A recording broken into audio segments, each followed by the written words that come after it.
vous célébrez chaque année cette nuit-là ici à l'Institut? Tout à fait. Nous, chaque année, on célèbre ce jour parce que c'est un jour important. C'est le jour d'accomplissement de l'islam. Et en même temps, c'est une occasion pour nous de rappeler l'histoire. Parce que, comme je vous ai dit, les mêmes personnes qui ont fait un autre choix, qui ont pris le pouvoir à la place du calife désigné par le prophète, c'est les mêmes personnes qui ont décidé, avec le temps, avec les différents califes, de transformer tout. C'est-à-dire que même le khutbah de Ghadir, certains disent non, c'était le khutbah de Arafat. Ils confondent les deux. En réalité, il y a deux khutbahs. Ensuite, la fête de Ghadir, au lieu qu'il la fête comme nous, ils l'ont ramené à Ashura, le jour du massacre de l'imam Hussein. Donc, ils le fêtent là-bas. Tout ça, c'est pour cacher certaines vérités.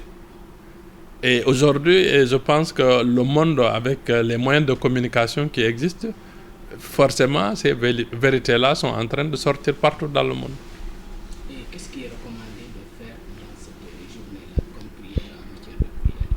Alors d'abord, c'est un grand jour de dévotion, hein. Il y a tout un programme de prière à faire. Il y a plusieurs formes aussi de prière. Parce que la prière, il y a les prières où tu fais des rak'ah avec des sourates et tout ça. Et il y a des prières que tu fais, c'est de salatu ala nabi, c'est istighfar. Et il y a des prières, même en donnant des offrandes, c'est une forme de prière. Et il y a aussi le jeûne, le fait de jeûner aussi, c'est une forme de prière. Donc il y a beaucoup de prières qui sont recommandées, que tous les partisans de la famille du prophète connaissent très bien.